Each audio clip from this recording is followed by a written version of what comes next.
What's going on, everybody? Skittlecakes here, and the Dazzle Nation and I are back with another Fleet Month truck convoy. We are running the IML Freight Incorporated trucks, and mine is actually stocked on the FLB from Freightliner, and running the IML trailer as well. And then over here, the Dazzle Nation. Oh, look at that, Kenny. Yes, indeed. He's running the IML as well. Now, he's got the K100E. That was a bit odd. And, yeah, it's a great freaking truck, let me tell you. So we're both going to be cruising along the coastline. And so actually, I'm sorry, this is not the coastline. It's starting in Salt Lake City. And we're going to pick up some jobs out here and figure out where we're going. Now, I'm running a short trailer, and he's running the bobtail trailer, the dual trailers. So you can see that. I opted for just one. So anyway. All right, folks. We'll see you on the other side.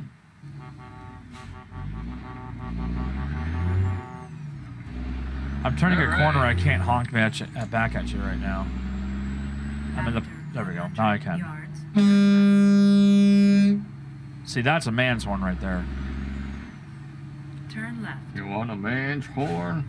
No. Go kill a buffalo, steal their horns.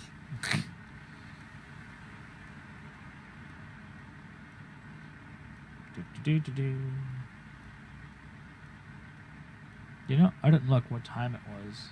11:07, okay.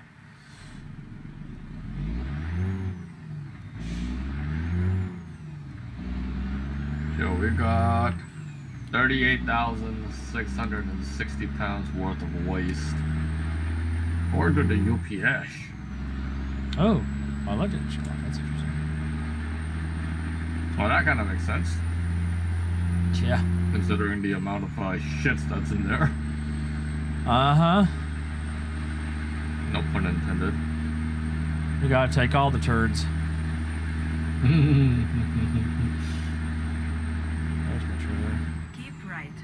Keep right. 50 yards, turn right. Okay, turn right. Turn right. Both truck looks amazing though. Yeah, they do.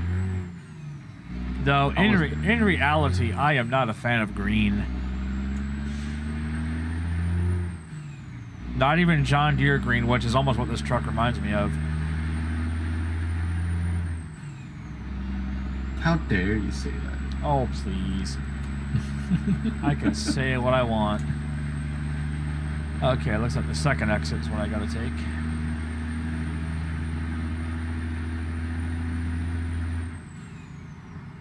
Yep, south. Keep left. Yep, I think this is the one. Yes, it is. Ah. Yeah. Yeah. There we go. And then I gotta keep left. Yep, you do. Alright. Getting off on Cheyenne. Oh, that sounded bad. Keep right. After 50 yards, exit right ahead. Exit right ahead.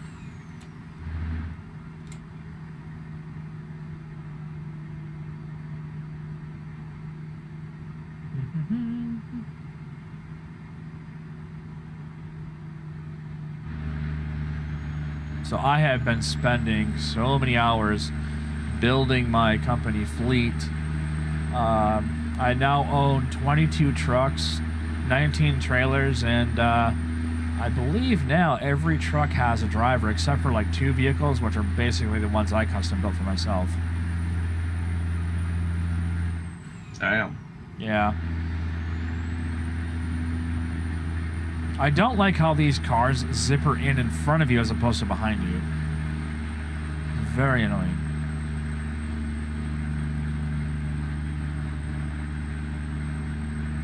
It's a very sensitive truck too, I just noticed. Sensitive trucks, eh? It's a very sensitive truck, yeah. Barely got to touch the steering wheel and it just frickin' moves.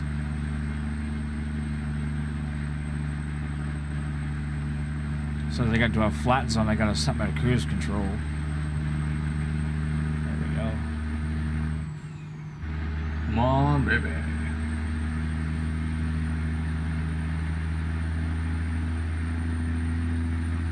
I wonder if that's why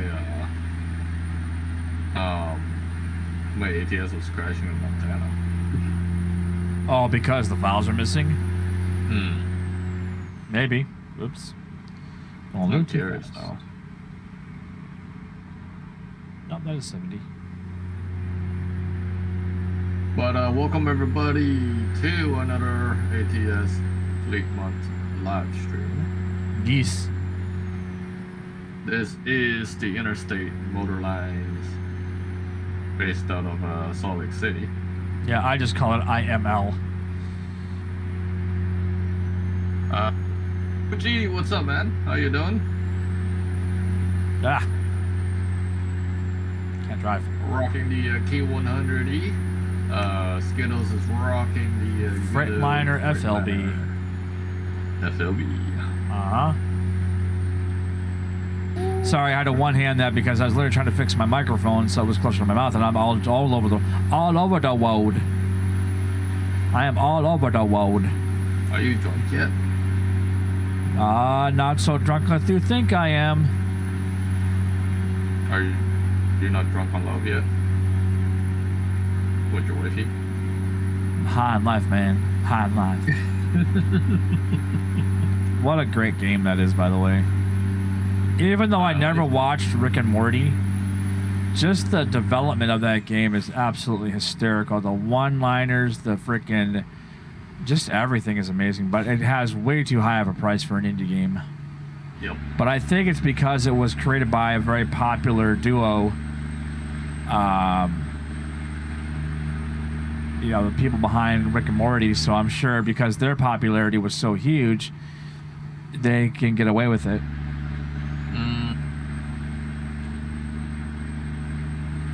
Maybe. Personally, I say no. Dang it, I don't do that.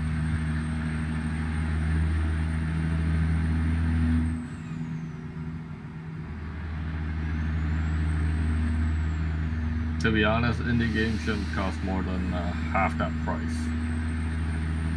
Unless they're really, really, really, really, really good. $20 to $25 is more than enough for an indie game.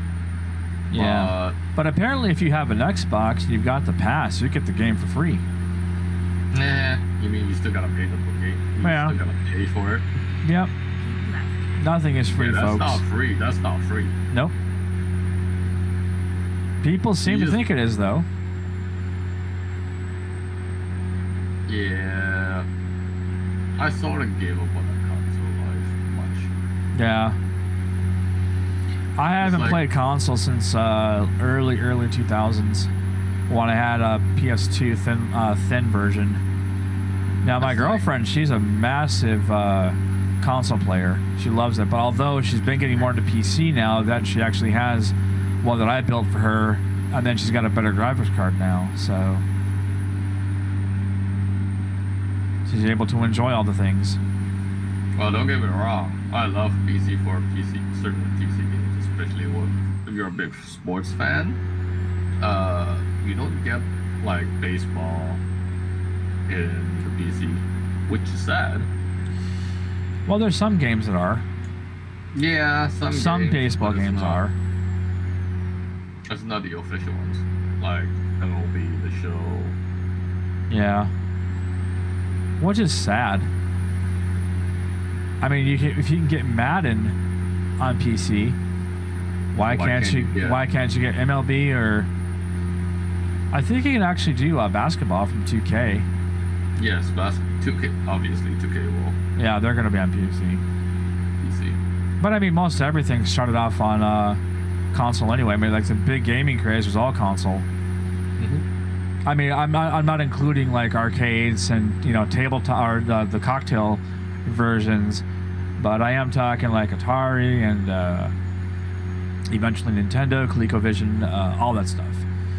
I mean, the computer world was like with the Amiga, the Commodore, you know, some of the Atari computer systems.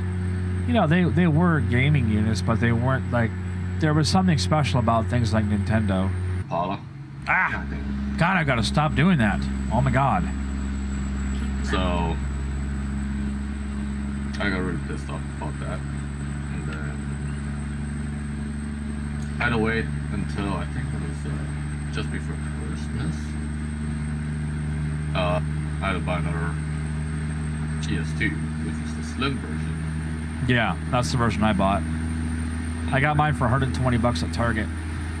I think I bought mine about $100 or $100. I don't remember. But I was pissed. Yeah. I remember when I wanted to mod my PlayStation, I had a second gen release, which how I defined the different generations was the very first generation allowed you to play every title in the world. There was no region lock. The second generation removed that ability. There was a chip that essentially was in the system that kept all the regions open. Mm-hmm. It was removed in the second gens. You can also tell by the direction of the laser. The generation I had went from 10 o'clock to 4 o'clock, or 4 o'clock to 10 o'clock, depending on which way you're looking at it. And so that was at an angle. The original one, I believe, was vertical 12 to 6, 6 to 12. And the third generation was horizontal 3 to 6, 6 to 3. And I wanted to have the ability to play a bunch of import games because some of the Japanese titles were freaking amazing. And they weren't available in the States. So there was an electronics shop not too far from when I was living in Bloomington. And he said, yeah, it's $50 to do the chip. And I'm like, okay, fantastic. I never went for it because part of me was skeptical because I thought, well, what if this fries up my system? And the other part was a lack of money. Right. After 50 yards, exit right ahead. So, Exit right ahead. but it would have been kind of cool because there was, like I said, there were some great titles I really wanted to play. Oh yeah, I mean, those Japanese titles like the RPGs they had, frickin' night and day different compared to what we had. Theirs were so like just immersive role play. All right. And I just couldn't afford it. Could not afford to get the chip, and I never found anybody who had that version of the console because it was $349 when it first came out, and I got it when it was $199, and that was the second gen release.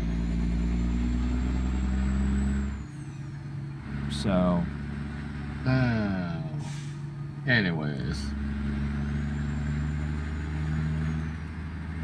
all right, I am in Fort Collins now.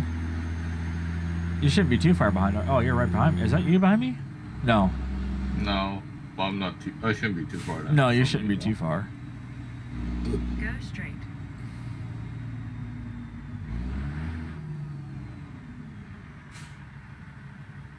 All right. Well, welcome everybody to another ATS Fleet Months live stream on this beautiful Sunday afternoon. Which you complained it was too sunny out. Yeah, it was too sunny because the sun was like shining directly into my freaking window and then into my eye. Gotta wear those sunglasses. I left them downstairs. I'm like, yeah, I'm not gonna go downstairs. Naturally. Because I went out earlier. After When I have my 50 shades on. yards, turn left. Yeah, I got you. Turn left. All right. Red light simulator. But hopefully you guys are enjoying the series so far. And don't forget this Tuesday, another edition of the Destination Podcast. Episode number 17, brought to you by Four Seasons Hosting, where you can get a web server, a game server, a VPS server, or a brand new code server. Four Seasons Hosting is your place for a great gaming server because they don't charge you per slot. What does that mean? Go straight. Say you have a 5M community and you got about 50, 60 members. They charged you a lot of money for those particular slots, those players. Four Seasons Hosting does not do that. Competition does. Because they're awesome. Because they really want you to be have more fun with the game experience and spending money on stuff you don't need to deal with. And if you have a website, you want a good web hosting company, they're your go-to source, even for the domain name. And you can check out their VPS servers for, virtual private server, which can be utilized for many, many, many, many, many different things, too many to list. And of course, their latest offering, coding server, where if you're a coder, you can store all of your code in one place. And guess what? What is it, like less than a cup of coffee? $2.25. Oh, that's so less than a cup of coffee at Starbucks. Yes, sir. So for great hosting, great service, great customer service, the best in the industry, Turn right. you got to check out Four Seasons Hosting. Turn right. I mean, for just over $2 for a Reach code your server, destination. I have missed my turn. that is extremely well priced for all you amazing devs out there. Not wrong. So I just pulled an illegal U-turn. Oh, you ported the Jervis, eh? Yeah, I missed my turn.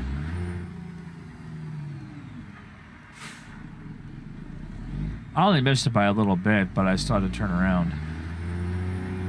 I did not want to go all the way down to a stoplight, Ah, shit. Ooh, that's a long trailer. There's my parking spot. Right along the wall. Because I'm too lazy to back these things in. It's too frustrating because it's better if you have a steering wheel. I don't have a steering wheel. All right. Destination reached. Now you're just coming up with a lot of excuses, sir. There we go. Shut the engine off. All right. Excellent. Excellent. Excellent. Made $1,000.54, and I spent probably over $3 million on new trucks. Maybe $4 million on new trucks. Yeah.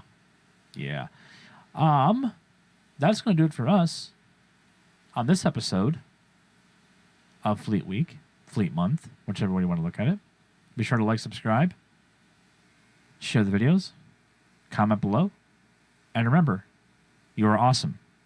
See y'all later. Bye for now.